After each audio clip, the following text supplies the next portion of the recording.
তেজপুৰ গ্ৰন্থমেলাত এজন হঠাৎ মানুহক লগ পালোঁ। এই মানুহজনৰ গতিগৰম খ্যাত। মানুহজনৰ এড্ৰেছটো সুধিম মই বাৰু। দেখি থাকোঁ ফুল ভিডিঅ' ভাইৰেল হোৱা এজন ব্যক্তি। এইজন ব্যক্তি চাওক, মন কৰক। নমস্কাৰ, অঁ, আপোনাৰ নামটো কেনেকুৱা কি? মোৰ নাম পৰিতোষ মণ্ডল। অঁ, মোৰ জন্মস্থান শিঙৰি, কৰ্মস্থান তেজপুৰ চহৰ, বাসস্থান তলগেৰিকি বিষ্ণু ৰাভা সমাধিৰ উত্তৰত। আচ্ছা। মোৰ মনত বহুত হেঁপাহ।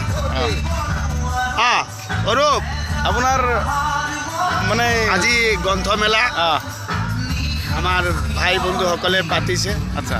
আমাৰ ছাত্ৰসকলে পাতিছে। অঁ, সকলোৱে আহিব লাগে গ্ৰন্থমেলাত। কিতাপ কিনক। কিতাপ কিনক, জ্ঞান বাঢ়ক। আৰু যোৱাৰ তাপতকৈ কিন্তু কিতাপৰ মূল্য বেছি। ৰাইট।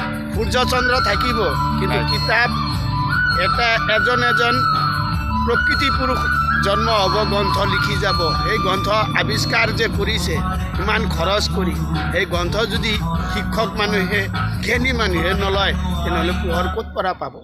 ৰাইট। আহক গ্ৰন্থমেলাত, গতি গৰমক খাক, জুতি লওক। গতি গৰম আৰু গানটো মাত দিয়কচোন এবাৰ। ঘাটি